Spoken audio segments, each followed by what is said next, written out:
आपने लंबे समय तक से आप राजनीति में हैं सर। अटल बिहारी वाजपेयी की सरकार देखी, आपने मनमोहन जी की सरकार देखी और अब नरेंद्र मोदी की। तीनों की कार्यशैली में खास डिफरेंस आपको क्या दिखता है? खास ये दिखता है कि ये बोलते ज़्यादा हैं लोग क्यों स्वीकार कर लेते हैं? क्योंकि व्हाट्सएप यूनिवर्सिटी चलती है और आजकल तो नया यूनिवर्सिटी आ गया है, गलगोटिया यूनिवर्सिटी। वो चीन का कुत्ता ले आते हैं और अपना दिखा देते हैं।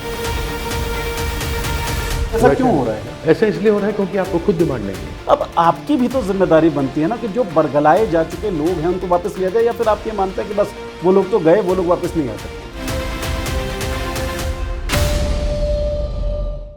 आपने लंबे समय तक से आप राजनीति में हैं सर। बहुत सारे प्रधानमंत्री को आपने देखा, बहुत सारे अटल बिहारी वाजपेयी की सरकार देखी, आपने मनमोहन जी की सरकार देखी और अब नरेंद्र मोदी की फुल मेजॉरिटी वाली सरकार भी देखी, गठबंधन सरकार भी देखी। तीनों की कार्यशैली में खास डिफरेंस आपको क्या दिखता है? खास ये दिखता है कि ये बोलते ज़्यादा हैं। पार्लियामेंट में आज तक इन्होंने एक प्रश्न का जवाब नहीं दिया, आज तक 12 सालों के अंदर। अटल बिहारी वाजपेयी जी एक स्टेट्समैन की तरह थे, बहुत ही अच्छे वक्ता थे, सभी को साथ लेके चलते थे। मनमोहन सिंह जी तभी बोलते थे जब बोलने की आवश्यकता पड़ती थी। उस समय मैं विरोध में बीजेपी के साथ बैठा करता था। मैंने कई डिबेट्स को मैंने ओपन किया, चाहे वो कॉमनवेल्थ गेम्स के ऊपर हो, चाहे वो राइट टू एजुकेशन का मामला हो, चाहे वो 2G का मामला हो, वो सारे मैंने ही शुरू किए थे। कभी पछतावा होता है अपने किसी फैसले के कारण राजनीतिक? देखिए, जो कुछ हो गया उस पर अगर पछतावा कर ले तो फिर जीवन क्या है? नहीं, लेकिन पछतावा नहीं होगा जो तो चला आपके गया, एक्शंस बदलेंगे भी नहीं ना। जो चला गया उसे भूल जा। आदमी अपने आप को इम्प्रोवाइज करता है ना। अगर 2-4 गलत शॉट मार रहा हो, पैर आपका पूरा बराबर से नहीं जा रहा हो जहाँ गेंद पर है, और आपको कोई कोच बताता है कि देखो तुम वो गलती कर रहे हो, तो आप उसको सुधारते हैं। ये तो नहीं कह सकते हाँ कि मैं वापस अपना पैर सीधा से ठीक कर लूँगा। तो इम्प्रोवाइजेशन एक बहुत ही अच्छी चीज़ होती है। पछतावा इस चीज़ का नहीं है कि मैं कहाँ था, पछतावा इस चीज़ का है कि ऐसी ऐसी चीज़ें मैंने बोली जो मुझे नहीं बोलनी चाहिए। जैसे तो अब याद नहीं आती। बहुत बहुत मैं हो अगर गई। कहूँ कि लिस्ट करते हुए एक दो चीज़ होती है ना कि यार ये तो बहुत गलत बोला था मैंने, ये नहीं करना चाहिए था मुझे। मुझे जय सिया राम बोलना चाहिए था, जय श्री राम नहीं बोलना चाहिए था, क्योंकि हमारे सनातन धर्म में माँ का स्थान पहले है। सारी ताकतें माँ के पास हैं। श्यामा तारिणी, षोडशी, भुवनेश्वरी, भैरवी, छिन्नमस्तिका, धूमावती, बगला, मातंगी, त्रिपुरा सुंदरी। जब कभी भी नाम होता है तो लक्ष्मी नारायण से नाम होता है, राधा कृष्ण से नाम होता है, पार्वती शंकर से नाम होता है। उसी प्रकार से सिया राम होता है, तो मैथिल श्री होने राम के नहीं होता केवल। मैथिल होने के बावजूद आप सिया राम से श्री राम पर कैसे चले गए थे? यही तो गलती थी, सबसे बड़ी गलती जीवन की यही थी। मैं राम के ससुराल वाला हूँ, सीता माँ के जन्मस्थान वाला हूँ। मेरे लिए बड़े आराध्य हैं श्री राम, लेकिन माँ सीता का नाम शुरू में ना हो, ये तो सबसे बड़ी गलती मैंने की थी, जो मुझे नहीं करनी चाहिए थी। लेकिन अब तो नारा जय श्री राम का ही गूंजता है। अब क्या कहा जाए, आपत्ति करेंगे माँ तो से बड़ा देशद्रोही कहलाएंगे, धर्मद्रोही। प्रकृति को भी माँ बोलते हैं। अगर प्रकृति ना हो तो इंसान ना हो। अगर ये सूर्य, चंद्रमा, जल, वायु, अग्नि, पृथ्वी, आकाश ना हो तो कुछ नहीं है। ये प्रकृति है, ये माँ है। माँ को प्रणाम करना चाहिए। माँ के पेट से ही हम सब जन्म लेते हैं, और माँ का ही अगर आप सम्मान नहीं करो तो फिर इंसान कहाँ रहेगा? जानवर और तुम में फ़र्क क्या है? अच्छा, एक चीज़ मैं जानना चाहता हूँ, आपका अनुभव बहुत बड़ा है। नरेंद्र मोदी बहुत सीनियर आदमी हैं, उम्र के लिहाज से तो कम से कम। जब भी मैं कुछ करता हूँ, मैं ये सोचता हूँ कि मेरे आसपास के लोग, मेरा बड़ा भाई, मेरे टीचर्स मेरे बारे में क्या राय बनाएँगे। मैं उनकी उम्मीदों पे खरा उतरूँगा या नहीं उतरूँगा। मैंने अपने लिए जो नियम बना रखे हैं, उन पे मैं ठीक रहूँगा या नहीं रहूँगा। ये मैं इस तरीके से सोचता हूँ, तब कुछ करता हूँ। लेकिन जब कोई नॉन साइंटिफिक बात करता है, वो मगरमच्छ लेके आने वाली, या आपने जिन बातों का ज़िक्र किया नरेंद्र मोदी का, आप ऐसा तभी करते हैं जब आप सबको मूर्ख समझते हैं कि कोई एनालाइज़ करने वाला, समीक्षा करने वाला नहीं बैठा। हाँ, तो अंधभक्त ऐसा बैठे क्यों हैं। हो रहा है? अंधभक्त है ना बैठे ट्रोल करने के लिए। ऐसा इसलिए हो रहा है क्योंकि आपको खुद दिमाग नहीं है। जिस व्यक्ति को खुद दिमाग नहीं होगा, जिसको सामान्य ज्ञान नहीं होगा, सामान्य जनरल नॉलेज होती है, बहुत सारी चीज़ें जो बड़ी जनरल नॉलेज होती हैं। जनरल नॉलेज में आपने मगरमच्छ को उठा के ले लिया, संभवतः हो सकता है उसके बच्चे को इंसान उठा भी सकता हो। एक बार मान लो मैंने उस बात को मान लिया, लेकिन आप कभी ये बात मान सकते हैं कि रडार हो, बादल हैं, बारिश हो रही है, और मुझे लग रहा था, मैंने कहा कि पता नहीं ये लोग क्या सोचेंगे, नहीं सोचेंगे, ये नहीं करना चाहते थे अटैक बालाकोट पर। तो मैंने कहा कि नहीं, रडार है, बादल है, इसलिए रडार काम करेगा नहीं, इसलिए हमको मार देना चाहिए। कभी ऐसा होता है क्या? अगर रडार बादलों के कारण से काम ना करे तो ये तो सारे हवाई जहाज़ जो उड़ते हैं, डोमेस्टिक ही हो, लड़ाकू तो छोड़िए, उड़ ही नहीं पाएंगे। जब आप कहें कि गटर से गैस निकाल देंगे, जब आप ये कहें, बड़े बड़े विंड मिल होते हैं, देखा होगा, बड़े बड़े पंखे होते हैं, धीरे धीरे चलते हैं, जिससे बिजली उत्पन्न होती है। उसमें उन्होंने कहा था कि इसके अंदर से क्या हम ऑक्सीजन और पानी को सेपरेट कर सकते हैं? अब ऐसी ऐसी बातें करना। अभी रेल मंत्रालय के ऊपर मैं बोलने वाला हूँ, उसके अंदर रेल मंत्री ने कहा और बड़े प्यार से बता रहे थे। और एक रेलवे का फंक्शन ही था, उसमें प्रधानमंत्री बैठे थे कि जब रेल चलती है तो ऊपर से जो बिजली की लाइन होती है, केबल होती है, उससे इंजन को बिजली मिलती है, ऊर्जा मिलती है। और जब वो रुक जाती है तो इंजन से वापस ऊर्जा लाइन में चली जाती है। अब ये मुझे बताइए, तो आप नॉन साइंटिफिक टेम्परामेंट की बात कर रहे हैं कि इन बयानों को दिया जाता मैं है। दूसरी बात जी, मैं लोग क्यों स्वीकार कर लेते हैं? लोग इसलिए स्वीकार करते हैं क्योंकि यह इन्होंने 1 लाख स्कूल बंद करवा दिए। जो लोग 7वीं 8वीं तक पढ़े हुए हैं वही अंधभक्त है ना, क्योंकि व्हाट्सएप यूनिवर्सिटी चलती है। व्हाट्सएप यूनिवर्सिटी में इनका इतना बढ़िया है कि व्हाट्सएप यूनिवर्सिटी में एक चीज़ लिख देते हैं और वह लाखों करोड़ों लोगों के पास जाती है। और आजकल तो नया यूनिवर्सिटी आ गया है, गलगोटिया यूनिवर्सिटी। वो चीन का कुत्ता ले आते हैं और अपना दिखा देते हैं और सरकार कुछ कहती नहीं उसको। क्यों? क्योंकि गलगोटिया पर 125 करोड़ का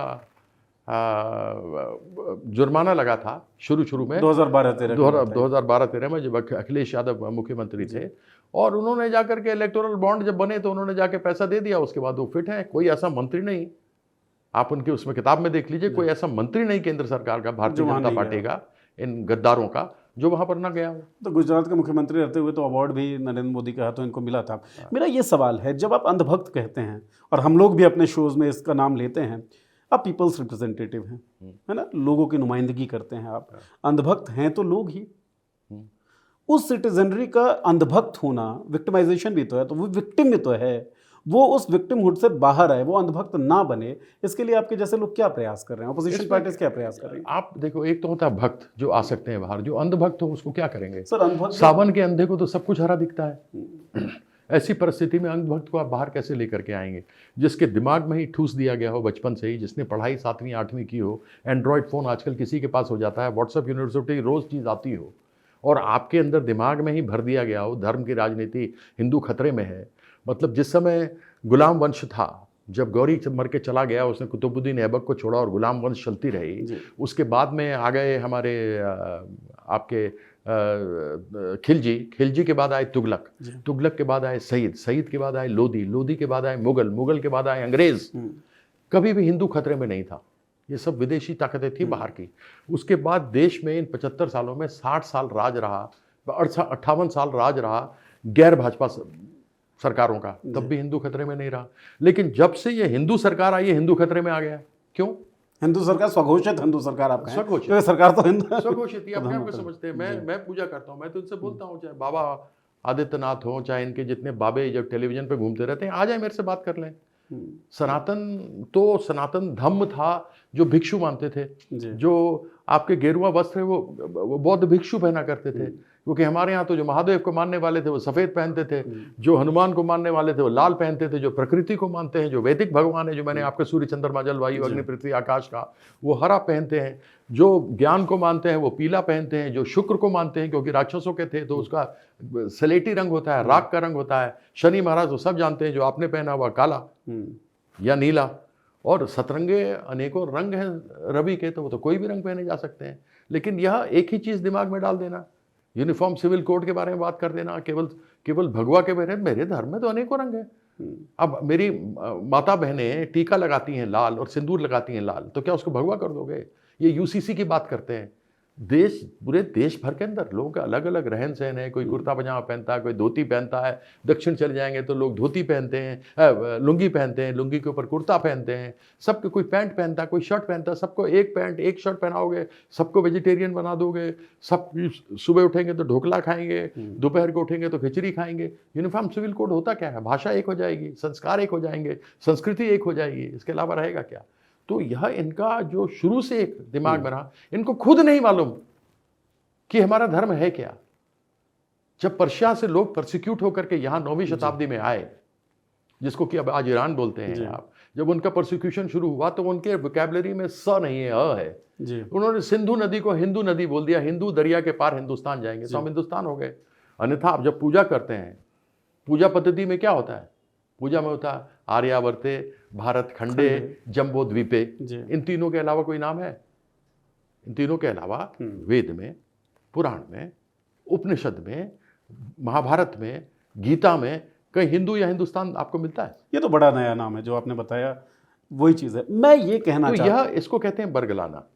मैं यहाँ पे ये कहना चाहता हूँ, मान लीजिए मैं बरगला रहा हूँ किसी को, मैं तो उसको विक्टिम बना रहा हूँ ना, बाय एनी मीन्स। मीडिया मेरे कंट्रोल में उसके कारण, या पावर मेरे पास है उसके कारण मैंने बरगला लिया।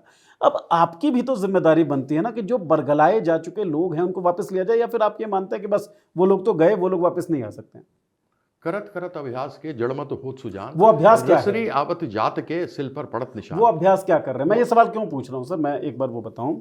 जब हिंदुत्व की बात हम कर रहे हैं राजनीति में, है ना, राहुल गांधी दिख जाते हैं कई बार कि जनेऊ का प्रदर्शन कर रहे हैं, सॉफ्ट हिंदुत्व का जब आरोप लगता है। ममता बनर्जी की बात होती है, दुर्गा से सिंबलाइज करते हैं। तो हथियार तो वही है जो हथियार धारदार तरीके से बीजेपी भी यूज कर रही है। तो कैसे साइंटिफिक जो टेम्परमेंट? मेरी व्यक्तिगत आस्था है वो तो मेरी व्यक्तिगत आस्था है, हम्म। लेकिन जब मैं व्यक्तिगत आस्था को इस्तेमाल करता हूं अपनी राजनीतिक लाभ के लिए, वो उचित नहीं है। मेरी व्यक्तिगत आस्था है, मैं माँ काली को मानता हूँ, हो सकता है आप महादेव को मानते हो, कोई हनुमान को मानते हो, कोई माँ दुर्गा को मानते हो। सबके अलग अलग मानने का जी। अपना पद्धति है। कोई विष्णु के मानने वाले अलग हैं, वैष्णव हैं, शिवाइट अलग हैं, हन हैं, शुक हैं, अलग अलग तरीके के लोग हैं, सबको की अपनी अपनी मान्यता है। लेकिन जब सबको आप एक ही जगह पर एक ही तरीके से सिर्फ मान्यता कराने लगे तो उचित नहीं है। अगर ये असली मायने में हिंदू धर्म वाले हैं तो फिर जिस व्यक्ति को जो पूजा करने की पद्धति है उसमें रहने दें, केवल श्री राम में न फंसाएं। और वो भी सीताराम नहीं है, श्री राम में सिर्फ फंसाते हैं। तो राम को भी मानते हैं हम, कृष्ण को भी मानते हैं, महादेव तो है ही, 3 देव रक्षा करें, ब्रह्मा विष्णु महेश। इनको तो आप नहीं अलग कर सकते। आप माँ को, काली को तो अलग नहीं कर सकते, दुर्गा माँ को, चंडी को, श्यामा रूपा को तो अलग नहीं कर सकते ना। तो सबकी अपनी अपनी व्यक्तिगत आस्था है ना। जाते एक ही रास्ते हैं, जहां हम एक ही जगह रहें, लेकिन किसी के ऊपर एक केवल थोपना, इसका मतलब यह है कि आप उस व्यक्ति को इस तरीके से सिखा रहे हैं, इस तरीके से वो जड़मत होत सुजान करा रहे हैं कि वह आदमी वही सोचे, उसके अलावा जाए नहीं। जैसे आप देखना होगा पुराने ज़माने में बैल या घोड़े होते थे, बैलगाड़ी या घोड़ा गाड़ी होती थी, तो घोड़े और बैलों के आंखों के सामने ऐसे लगा होता था, उसको केवल वही दिखता था, दाएं बाएं नहीं दिखता था। आज वही बैल और घोड़े की परिस्थिति इन्होंने बनाई हुई है। तो समय आएगा जिस दिन तड़पना शुरू होगा, उस दिन पता लग जाएगा अपने आप। मेरा सवाल ना इसलिए उभरता है क्योंकि कई बार बड़ा क्षोभ होता है जब हम देखते हैं कि हमारे देश के किसी शहर के लोग कभी ट्रंप की पूजा कर रहे होते हैं, फिर रशिया से हम तेल खरीदते हैं तो पुतिन की पूजा करने लगते हैं, अब वो नेतन्याहू की पूजा करते हुए तस्वीरें आ रही हैं। पाथर पूजे प्रभु मिले, मैं पूजूं पहाड़, उससे तो चाकी भली पीस खाए संसार। नेतन्याहू की पूजा हिंदुस्तान क्यों करने लगा? आपको क्या लगता है? ट्रंप की क्यों कर रहा था? क्यों कर रहा था आप बताइए। पुतिन की क्यों कर रहा था? मेरे इतने दिमाग में होता नरेंद्र मोदी थोड़ा ना होता यहाँ।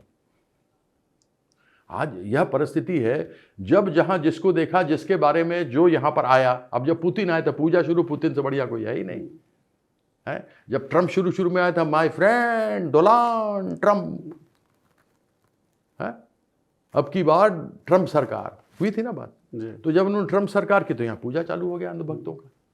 और आधे से ज्यादा ये तो भोगे पंडित हैं, ये देश को बर्बाद कर रहे हैं। ऐसे बागेश्वर धाम वाले बाबा घूमते हैं जो कहता है मैं रावण से बात करता हूं और मैं हनुमान से बात करता हूं।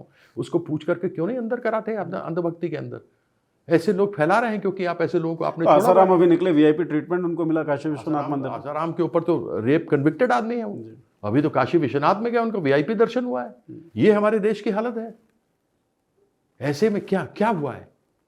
देश को आप कहां लेकर के जा रहे हैं? देश इस समय संकट से गुजर रहा है। आप संकट में प्रधानमंत्री को पार्लियामेंट में होना चाहिए था, लोगों को आश्वासन देना चाहिए था। तो महिला सांसद उनके लिए खतरा है ना, वो कैसे गए सदन में? आप आश्वासन नहीं दे रहे हैं। आप जगह जगह जाकर बोल रहे हैं कि कांग्रेस उलझुल बोल रहा है उलझुल या नहीं बोल रहा है, मुझे उससे मतलब नहीं है। लोग लाइन में कतार में क्यों खड़े हैं?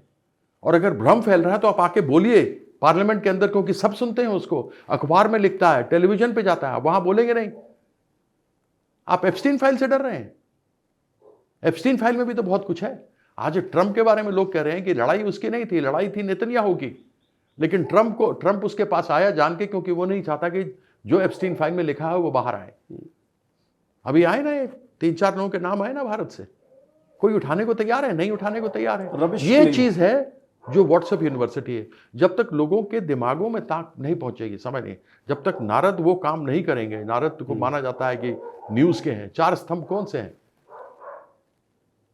Legislature, executive, judiciary and media. जब मीडिया उसको अपने पूरे जिम्मेवारी के साथ नहीं उठाएगा, तब तक लोगों तक पहुंचेगा कैसे? और इसलिए नहीं उठाता क्योंकि ईडी है, सीबीआई है, अलग अलग टूल हैं, सीईसी है, ये सारी चीजें हैं ना।